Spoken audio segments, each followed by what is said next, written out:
There you go. As he puts his glasses on.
All right, here we are.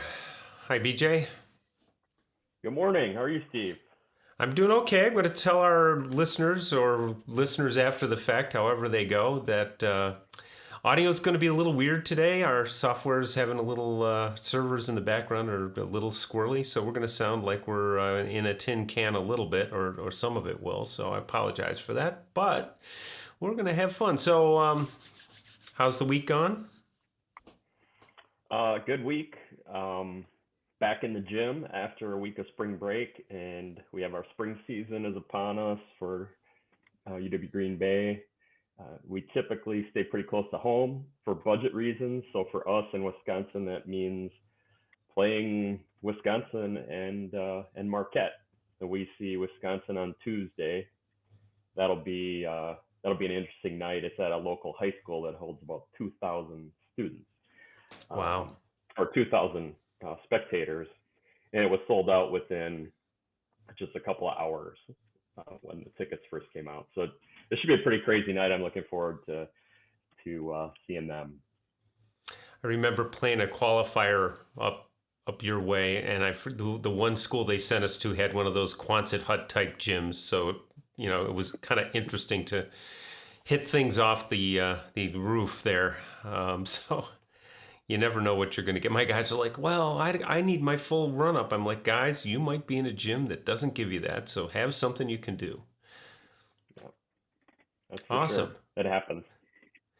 All right, well, let's get our guest in here. Maybe you can fill us in as we bring Sean on board.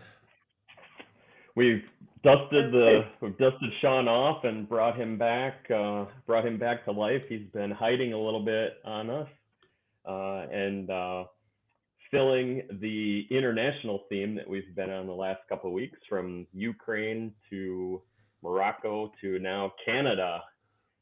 Dual citizen Sean Manzi from Canada, also a U.S. citizen, and I'll let Sean tell us about him and how in the heck he got into this crazy sport. Hey, Sean.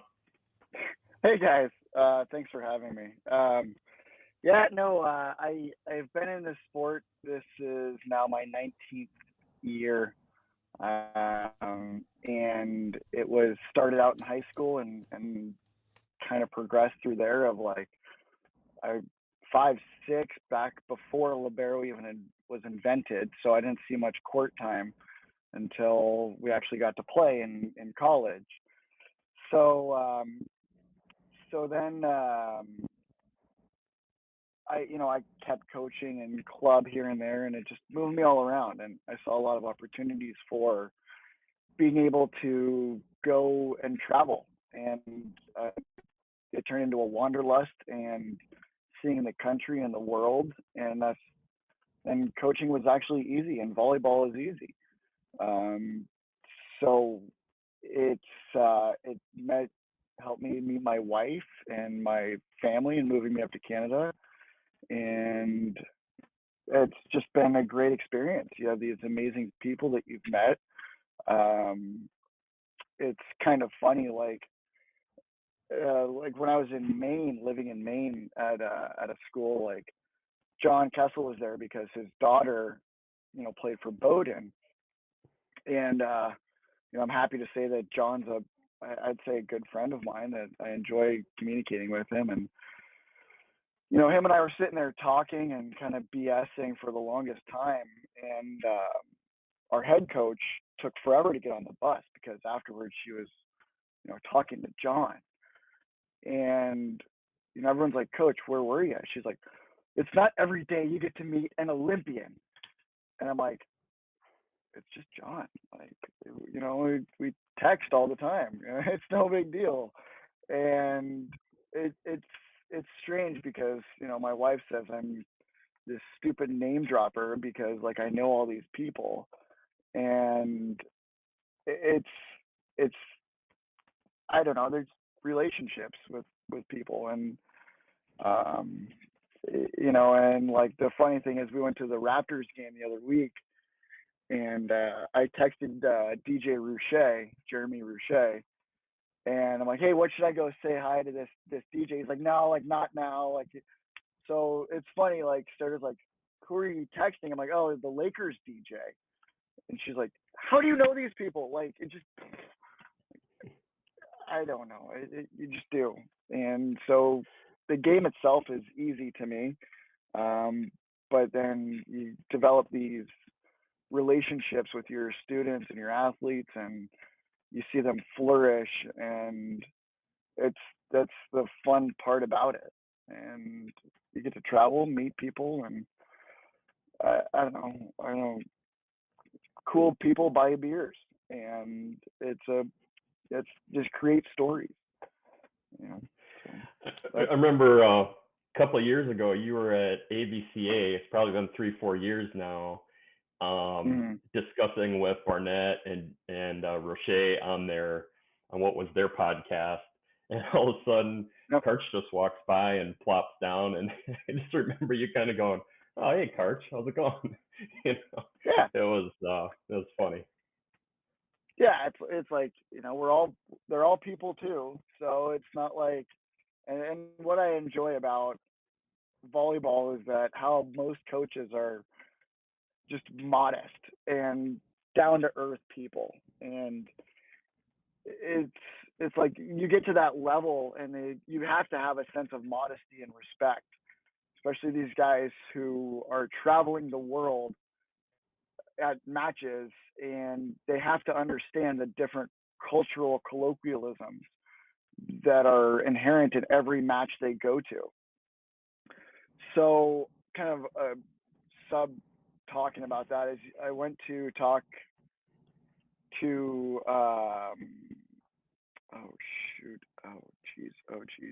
BJ Hoopner Evans after they went to Iran, and she was saying how they were the only people, like she was the only female allowed in the auditorium, and it was I think 30,000 men just watching this match, and it was so loud the entire match you couldn't hear anything. And so it's pretty cool. Like you just have these different viewpoints going throughout the world, and that's why each coach, I'd say, especially at the international level, understands how to be respectful and modest, and know the room.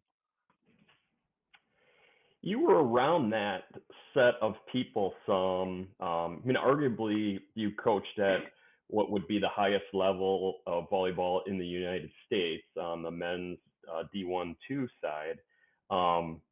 What's that community like? I don't think people understand well enough how tight that men's community is. Yeah, that's what I really enjoyed about the men's side, is that we would have a match,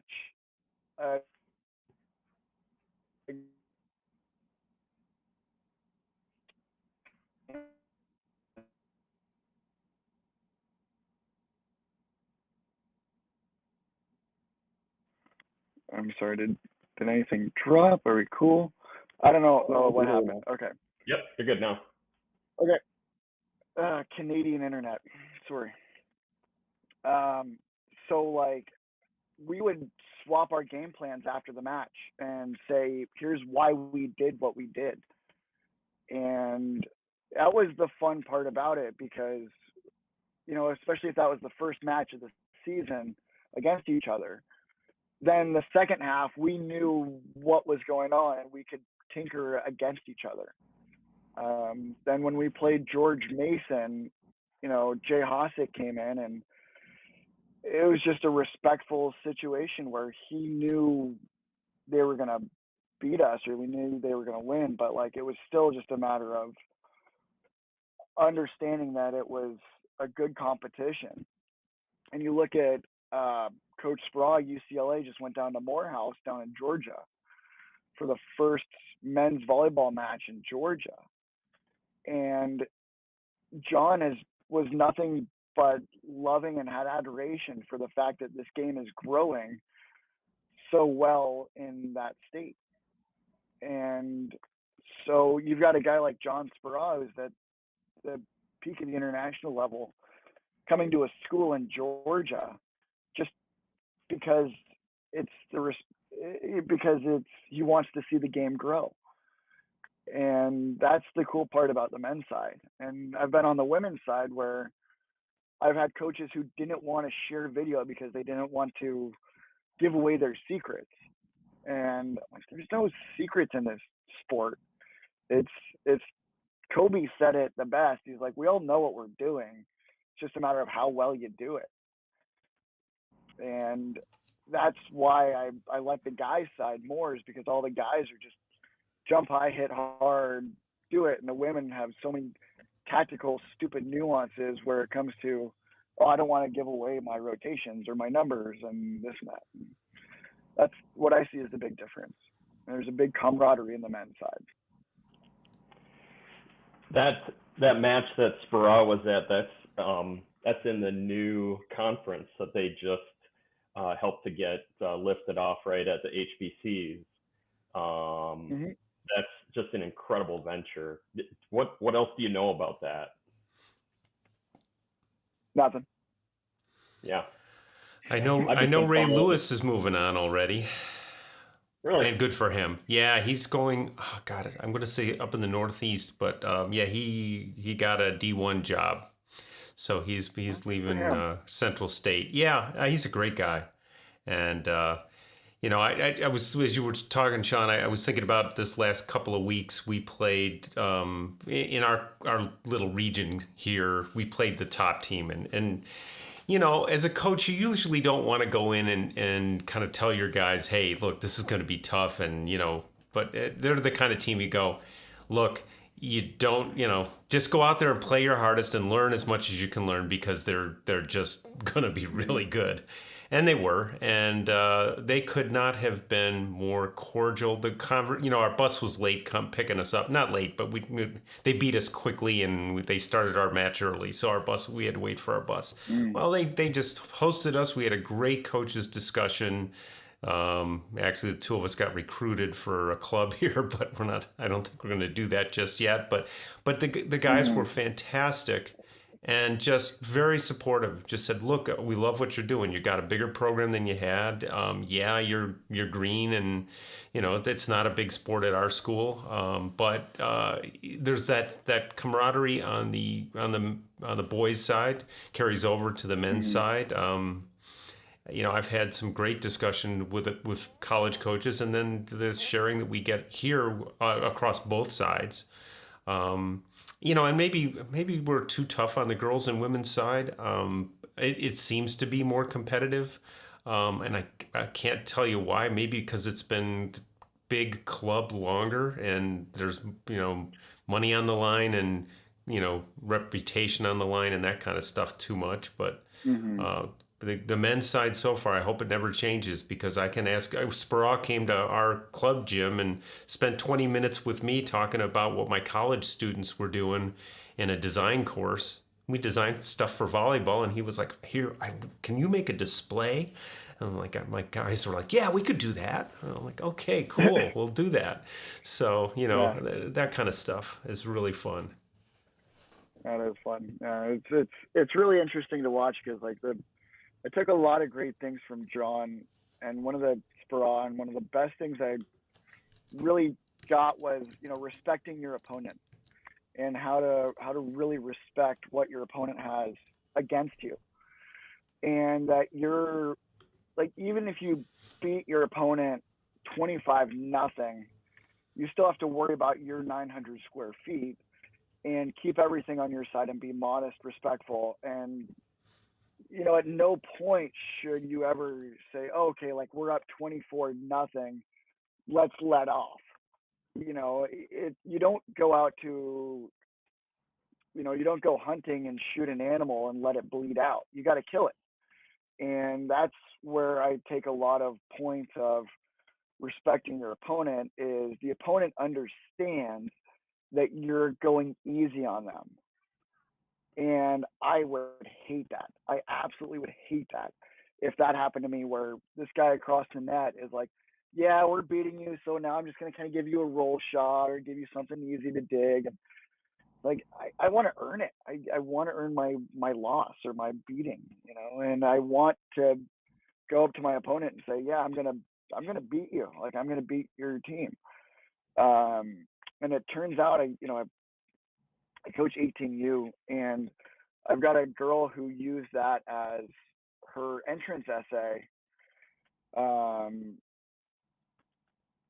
for university, that you respect your opponent by beating them. And it's the same thing in business, same thing in life. And that, like, thank you. And there's my wife. Same thing in life. You go to business and you go into all these things of work, and you don't have anything in regards to, like, the opponent doesn't care. Like, when you get the job, you get the whatever, you do it by beating somebody else. So that's life. Yeah, I think the my corollary to that is I see a lot in at my level, which is high school, medium school size, and you'll see an opponent throw. They won't tell their great guys to throttle off. What they'll do is they'll take their second guys and get them in there and give them a chance and get them play. So Yeah. I'll say, oh, my guys will come back and go, well, we really did a great job in set 3. I'm like, yeah, true, but that wasn't set 1. And they're like, yeah, okay, we get it. But it's like, to me, that's serving what they would like to do and keeping us challenged. I mean, I've seen a couple of I had a third set last year where they took their big middle hitter out. And this was and I think I've told this story before, so I'll keep it brief. But basically, guy 6'6" middle comes out. We're having a good third set, and they're like, no, let's get done with this. Bring him in. I have this kid that I threw in who doesn't play very much. He gets in perfect position to dig, and the guy drills him. I mean, just his glasses fly off. He bends in half. He falls on the floor, and the gym goes silent. Everyone's like, oh my God. And the kid came up after, and he was he came up to check on my player to make sure he was okay. Felt bad about it, even though, it was perfectly normal thing to do. But, a lot of respect for him. And, the coach did what she needed to do, and totally okay with that. So there's a little bit of nuance to it, but at the higher levels, yeah, you want best on best. If you can get, if you can get it, and it's good to know, because you're going to get in a situation where you got to kill somebody, and it's going to be 25-23, and or 17-15 in the fifth, where you're going to need that. Yeah, you play to win the game. It's a novel concept. Well, I'm going to throw one at you because we've got a question. Okay. So take a peek at that. How can you make players' psychological status in the game positive however they feel in their lives? That's pretty heavy. That's pretty heavy. Here you go. Okay, Sean, here Uh, you got it. um, Standard answer is you got to know the room, and it's not like you can just have an answer. I'm sorry, it's that one takes a lot of time and energy and more than psychological status of be positive, be happy, and um, with my players, and obviously I'm going to speak on my perspective is I got to know them to who they are as people and what they are, what they're capable of doing, and so if I like, I'll give you an example. Is Friday night we had practice. Our players weren't having it. It was just one of those nights where nobody was doing anything. It wasn't working, so we just canceled practice. We were going in it for an hour and 10 minutes. Called it a night. It wasn't working. But if we're in a match and a player is kind of going poopy pants, what have you known to work in the past, and you want them to be positive?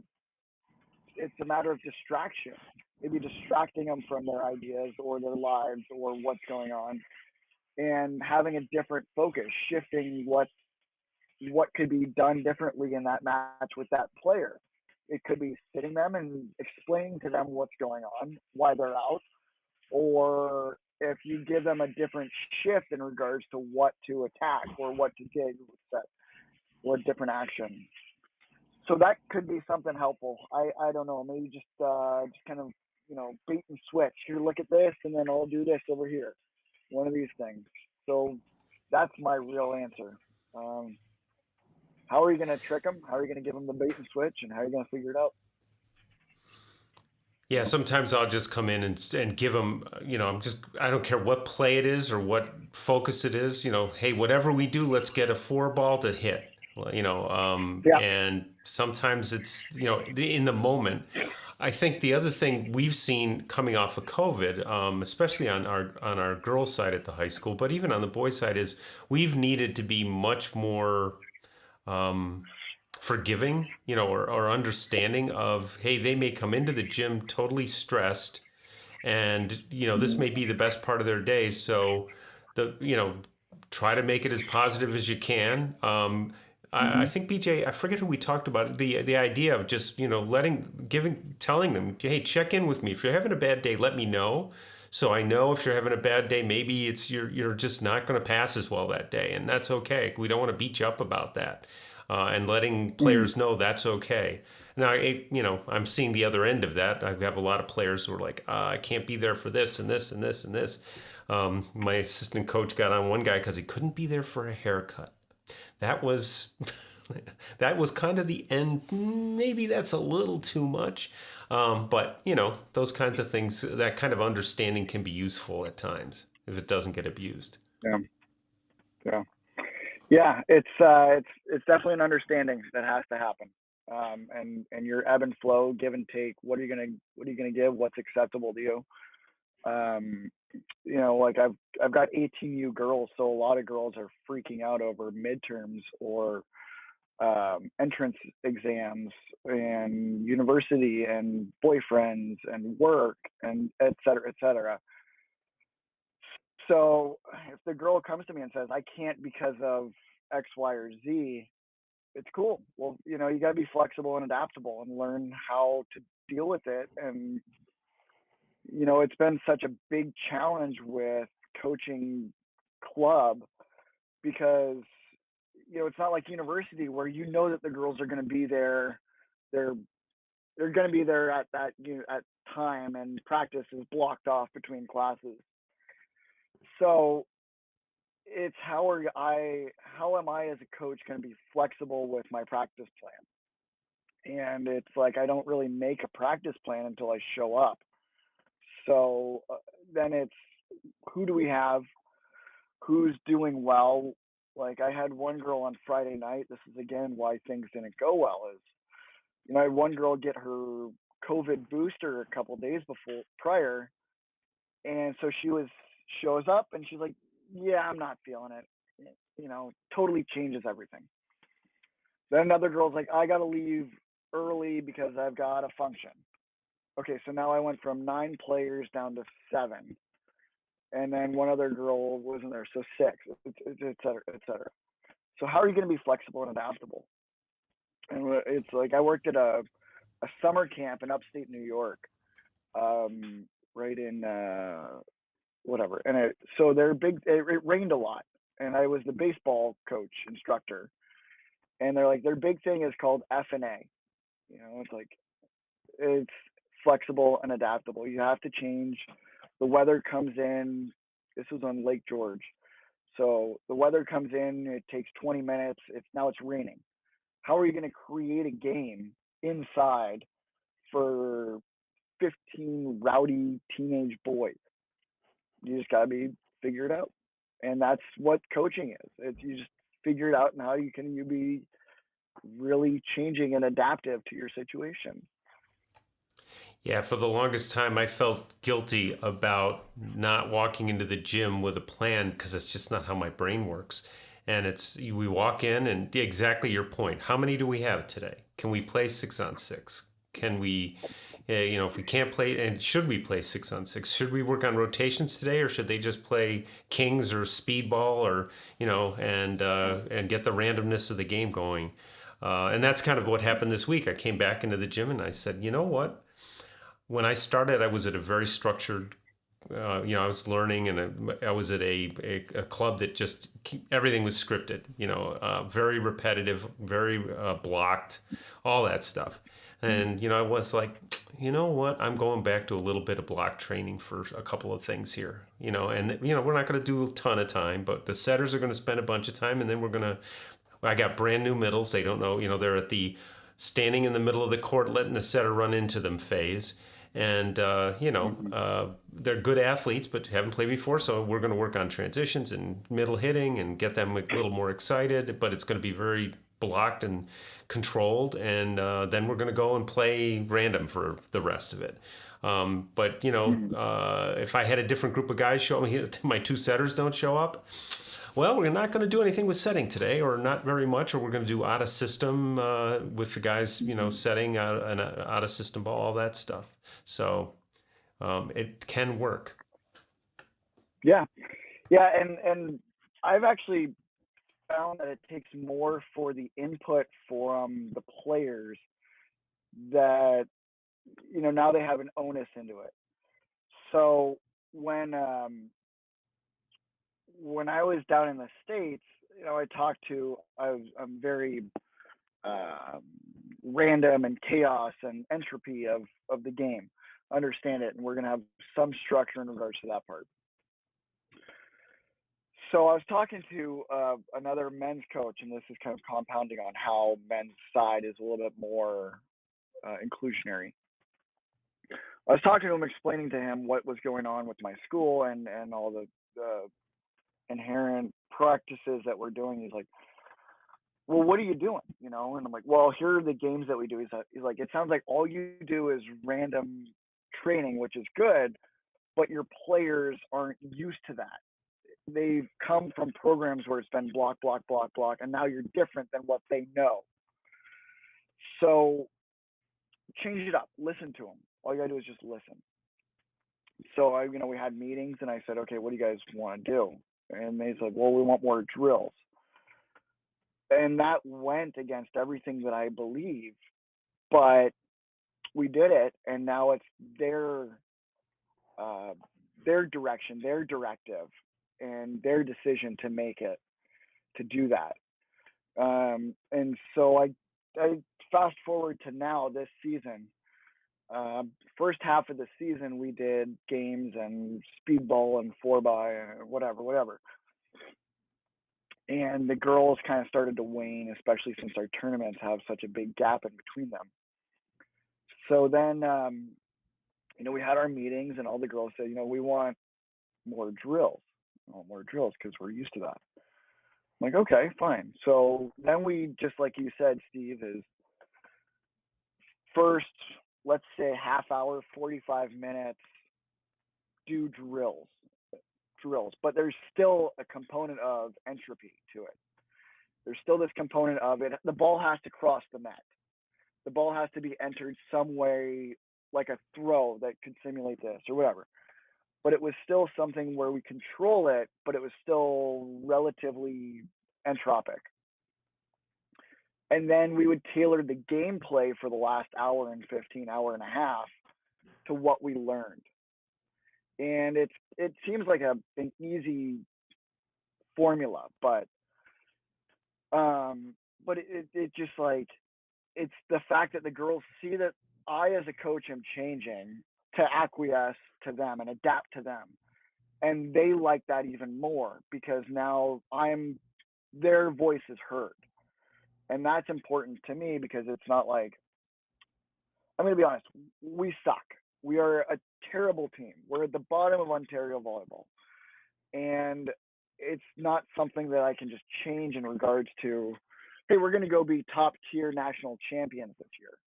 I got to deal with what I have. And if we're not going to be national champions, I've got to listen to them in regards to what they want. And this is their last season. So if they remember first what happened last, I want them to go, as you said earlier, on a happy note and to be good. So if it takes me just doing something with block training and some drills and then playing and they're happy with it, let's do it. You know, it's a matter of listening. That's the big thing is, you know, we've got 10 different minds, you know, in this gym that we have, and each one has such a different background. But like, I really emphasized competition and playing and working harder and respecting your opponent. And we can still do that in our drills and our gameplay, but that now carries over into our matches. And it was funny, we were playing a tournament a couple weeks ago and watching the other team warm up. There was a girl on the other team that was 6'2", 6'3", right? Okay, great. She walks onto the court. All my girls like, whoa, you know, hey, whoa, hey. And then she goes up to hit a ball, and it's like, it's just not there, and she just can't play. So they go to do their hitting lines, and the coach is tossing balls, and you know, girls, everything's perfect, just succinct, you know, doing this, and the girls are still not doing well. And one of my players who wasn't really, I don't know if she wasn't buying in, but like she hadn't really grasped the concept of why I do random training. She comes up and she's like, Coach, we're going to beat this team. You know, why do you say that? You know, she's like, well, their coach does everything for them, and he's not going to be on the court when they play. So why does he toss the balls like that? You just make us play and make us do things and figure it out. I'm like, there it is. There's the light bulb. That's kind of like the why I coach, you know, kind of thing.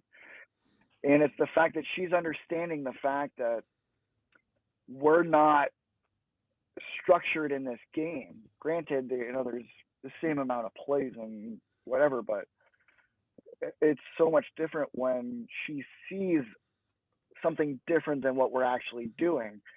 And she's understanding now more of why we do what we do. So it really helps to extenuate the fact that we're going to do random training, but we're also going to do a little bit of block training. But we have to have that leniency in the ebb and flow of not control, but like, here's where you're going to learn, and here's where I'm going to kind of guide you into your self-discovery, your guided self-discovery. So I'm going to kind of push her that way, but she's obviously got to figure it out. It's the whole, you can lead a horse to water thing, right? Yep. I know BJ's got about 5 things he probably wants to chat about, but before we do that, I do have a follow-up here I'll throw up there. Just so we're kind of going back a little bit, but since Eunice has a question, I'm not exactly sure. I don't know what you mean by interfere with your lives. Yeah. I mean, if it's to schedule extra practices or, you know, that kind of thing, I'd say, at least for me, I try to keep it as even keel. And everybody, I guess one of the things to think about is to coach to what your personality is. So there was something on VCT this week where they were talking about animated coaching. And I'm like, if you love animating coaching, you should not watch me coach.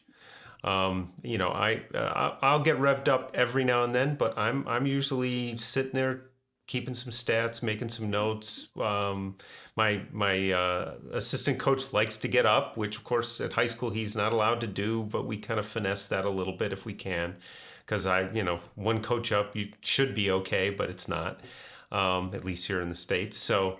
But we play to our personalities. He's much more active. I like to, I had a coach come up to me after we won a match, being down early in the match. He goes, "You guys didn't get flustered." I'm like, "Yeah, I guess so, because it's kind of how I do, But I've seen other coaches that are really animated and be fantastic for their team. So I think being you can help your team, especially because they know you. So Eunice, be who you are and be who you are for them. And if you change things to try to make a left turn, that might, I don't know if that'd be that helpful. I don't. Consistency, right, is a big part of what we do. I think that's where trust comes from. If we're consistent in the way we deal with athletes and the way we schedule them and the way we handle certainly the problems and issues, I just think that helps to build trust between athletes and coaches and get to our culture. Speaking of that, real world problem, or real world training situation. I have a player at Green Bay who wants to make coaching a profession. She's going to see if she can play a little bit after college and then start submitting herself to the college ranks. And she hasn't done a lot of coaching yet. I don't think she's had any club teams. She's done some camp work, and she certainly has a background in education. She'll be a teacher. She's most of the way through her master's, and is doing her practice teaching now. But Sean, I guess I've offered to sit down with her over a couple of sessions to discuss some things in coaching, some of the major important things. What sort of first, I don't know, 3, 4, 5 topic areas would you tackle with somebody who is just going to start a professional coaching career?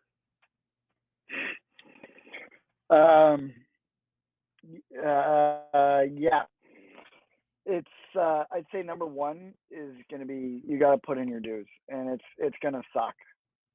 It's not like it's going to just be, well, I played at UWGB, I played D1, so give me this position. There's so many intricacies and nuances to the actual coaching aspect of learning what is the difference between how a player is now or yesterday or tomorrow, and the difference in, the statistics and rotations, and finding your niche as a coach. Again, just like Steve just said, is how are you going to be animated or not boring, but analytical, I should say. That's the better way of putting it. And how are you going to be a technical or tactical coach? Do you want everything to be perfect in regards to your setting or your platform? Or do you just be like, I don't care as long as it's a perfect reception? So I guess that's 1 and 2 really, is understand that you're going to have a lot of days where you've got late nights in the office, but you're also learning who you are as a coach.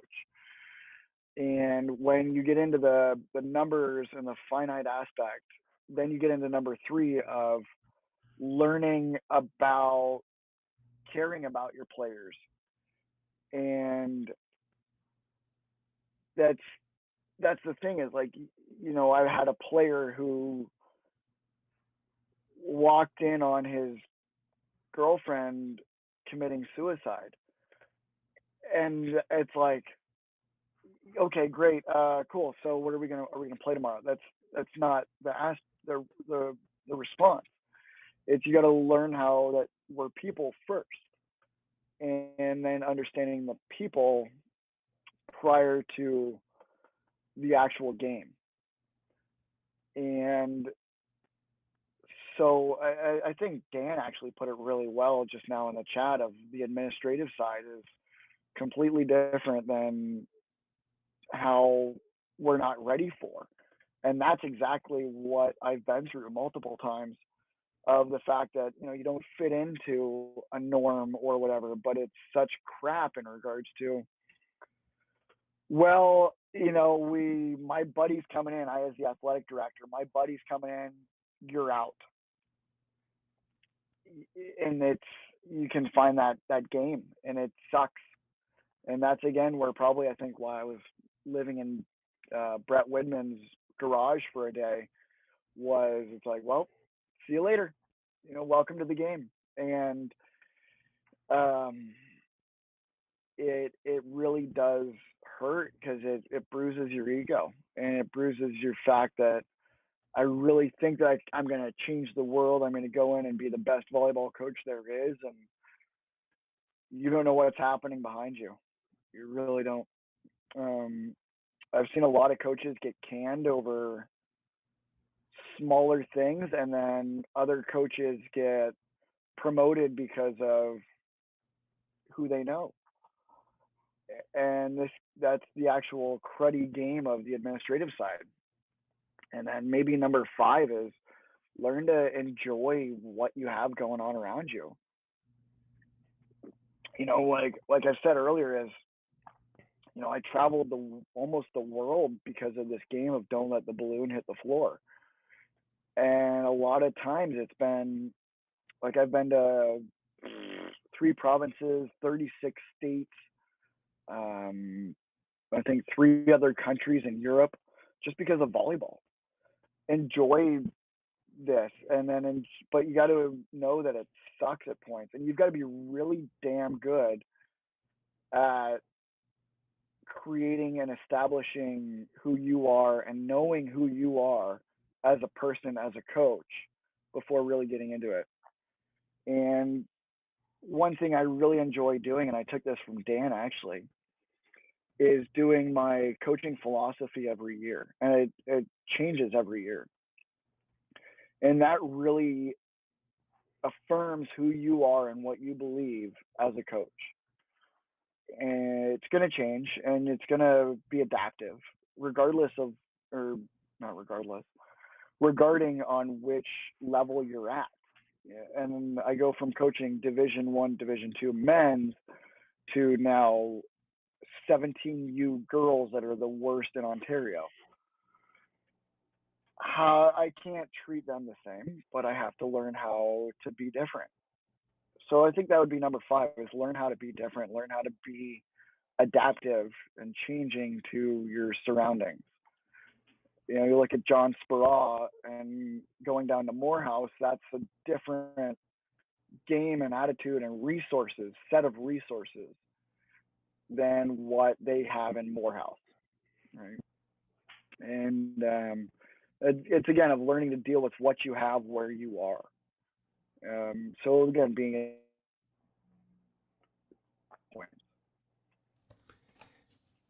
I think there were 5, but whatever.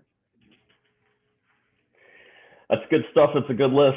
A couple of more ideas for me as I start building some sessions for us to work on. So I appreciate that. One of the big ones, and you kind of touched it a little bit, that I like to talk about are myths.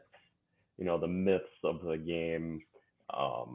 You know, not everything is going to be perfect. You know, your administration doesn't necessarily always have your back. I think the one that you touched on a little bit, and Dan and I have discussed this sometimes too. We hear a lot of times that the team has to come first. And I think that if you don't take care of yourself first and bring your best self Hmm. to the team, I think you're not doing the team any good. So Yeah. that, that set of, and all the motor learning myths and all that kind of stuff too. I just like to hit on those because it gets them back to, um, what you're talking about. You need to study.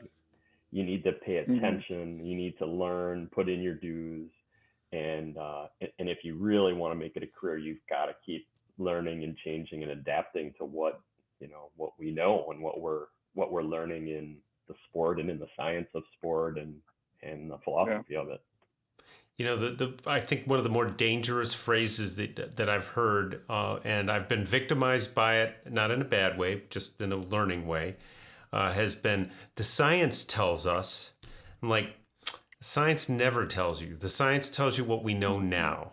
There's an old Woody Allen movie where it's a sleeper when they wake him up from he's been frozen and he's into the 22nd century or something, and they unfreeze him, and they're talking about, well, what did he do? And they said, well, he worked in a health food store in Greenwich Village, so they didn't know how to say it right, and they said and he said, yes, they used to believe that deep fat and hot fudge were bad for you, just the opposite of what we now know to be true. I'm like, some folks go, oh, you believe in science, and I do, and I use it, but I also know it changes, and we learned stuff that we didn't know. And I'm the guy in Australia who discovered that, hey, a lot of ulcers are caused by a bacteria. Everybody thought he was nuts. Turns out he was right.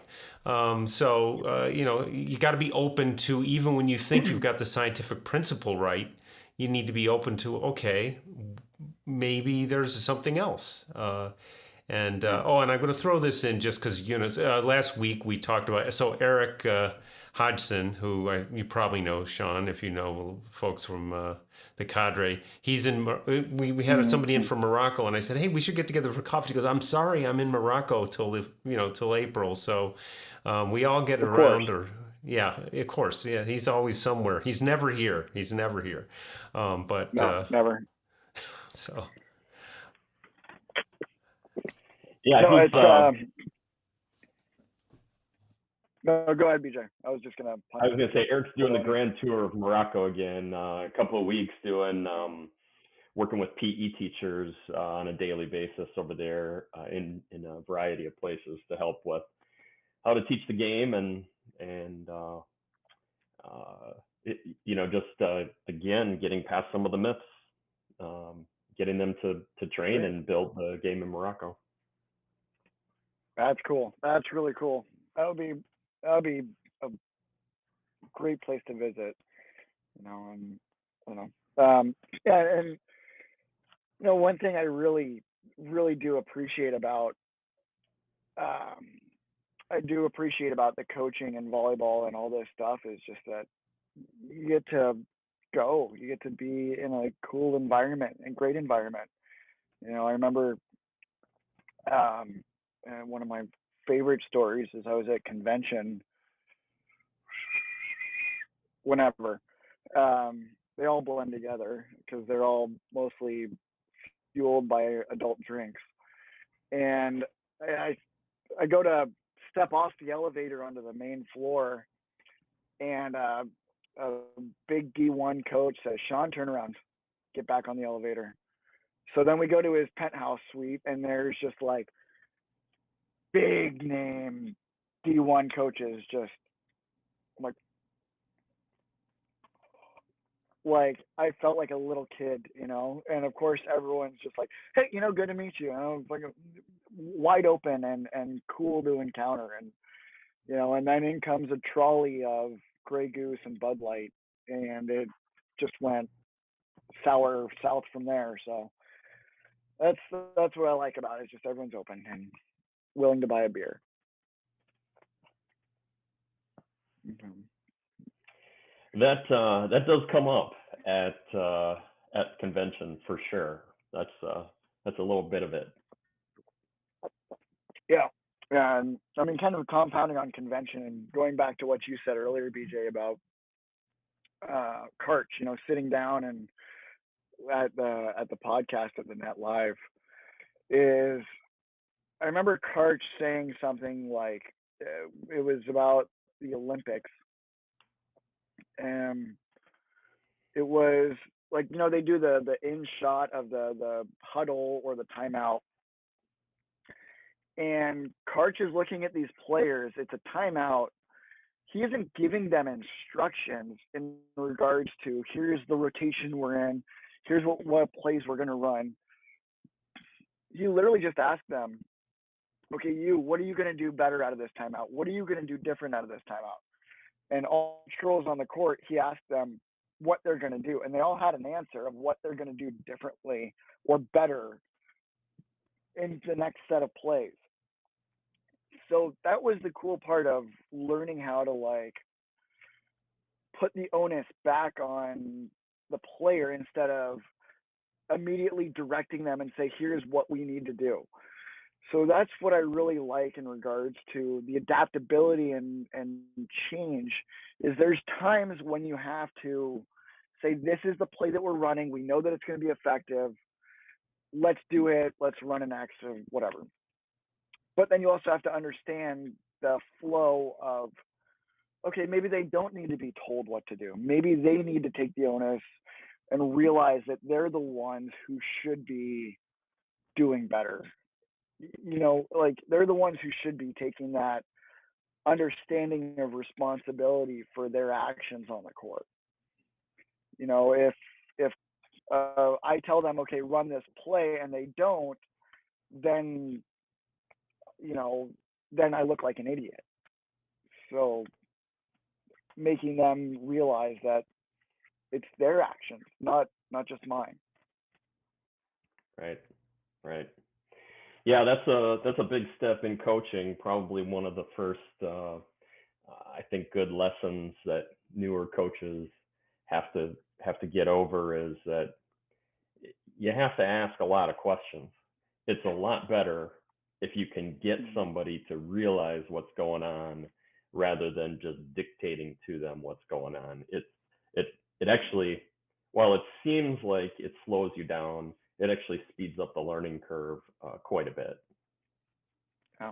Yeah, it's again, the guided self-discovery is we're going to push them in that direction. We're going to kind of get them there, but they got to figure it out, and they will. And I've only got a year with them, with these players, and I don't know how some teams have 4 years with players, 5 maybe at the university level, transfers. So then by that 4th, 3rd, 2nd year, they should know what you're expecting. And I've got a lot of great respect for Dan, because he does such a good job to me of understanding his athletes and really taking the time to care about them. I remember a couple of years ago, the club that I'm at now brought me in as a consultant to, help the coaches coach in some sort of pedagogy aspect. And I watched a coach. He coached boys. He comes in and he's like, "Oh, guys, back when I was playing, I did this, and when I was playing, I did that." And I pulled him aside afterwards. We had our meetings at the bar, and I said, "Look, Johnny, they don't care what you did. They don't give 2 shits about you."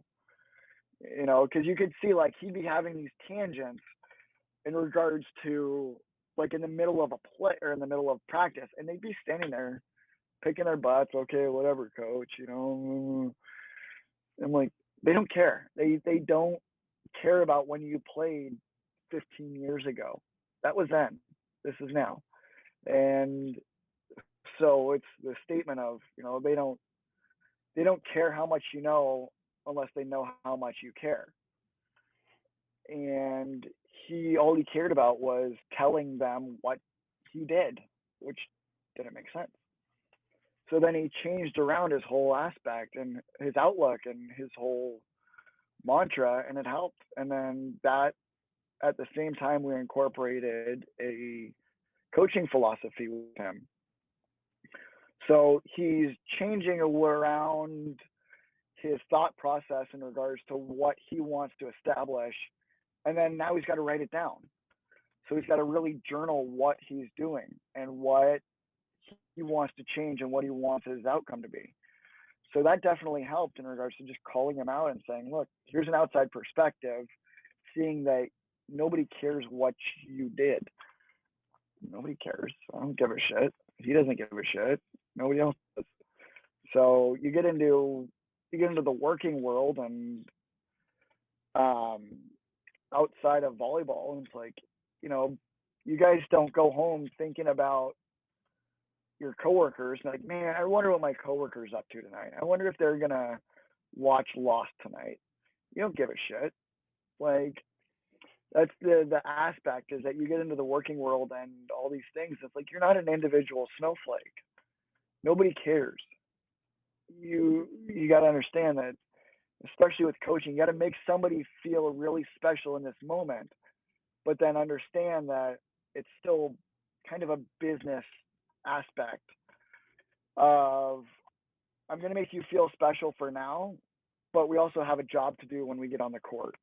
And if you're not going to do your job, then I'm going to find somebody who will. And that's also life as well. There's not much leniency in regards to getting a job, not doing your job, and then being like, oh, mom, can you come fix it? Can you come help me?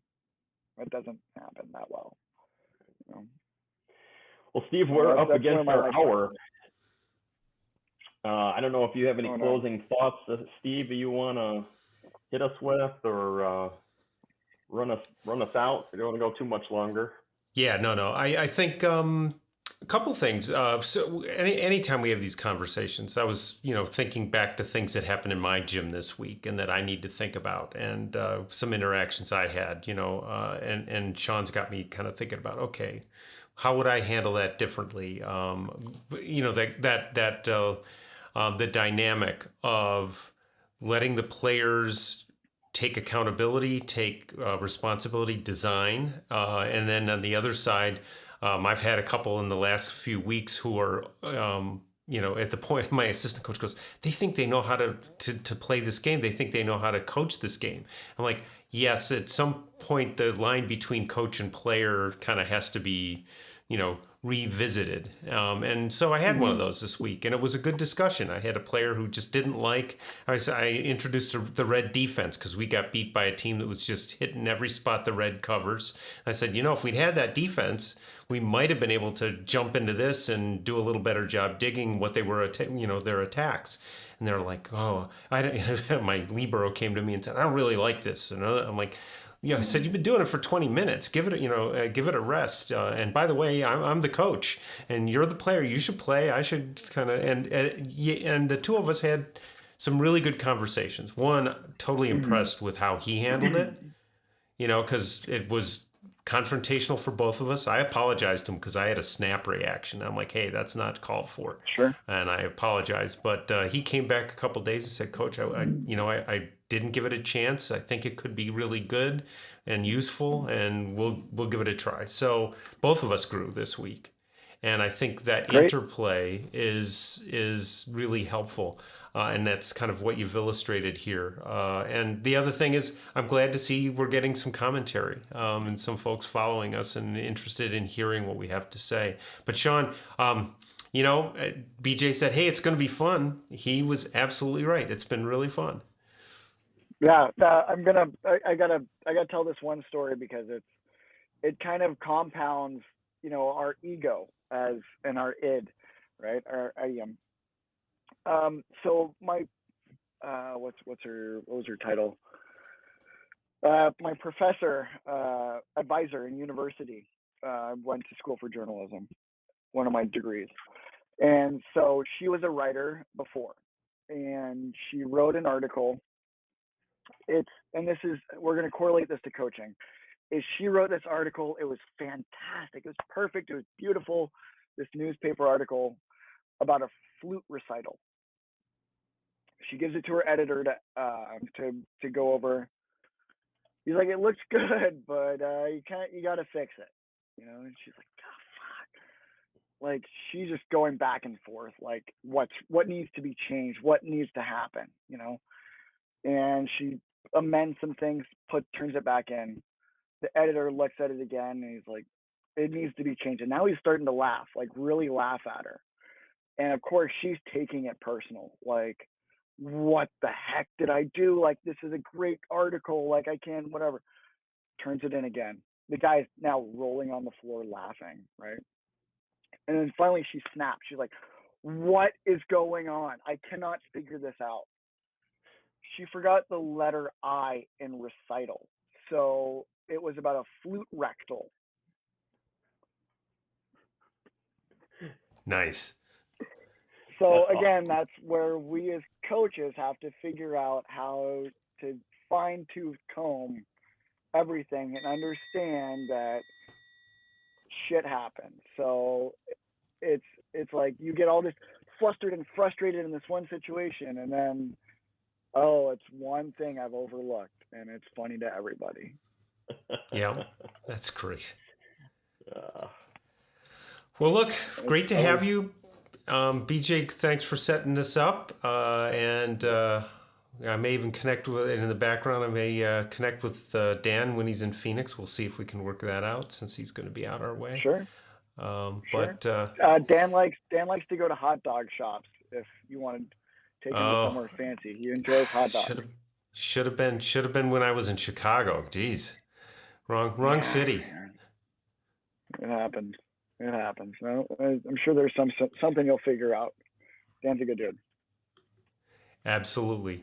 Well, look, we'll be back soon, probably next week. We'll see. Every week we kind of, towards Friday, Saturday, we figure out what's going to happen. And BJ, good luck with practices this week. I've got a couple of matches that are going to show me, where we can go. So that'll be fun. Cool. We'll see where it goes. So I'll hit the outro, and the green room will be open for a post chat unless you got to run. But let me get to my outro here.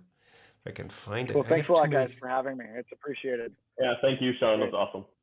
Yeah. Thanks for being with us.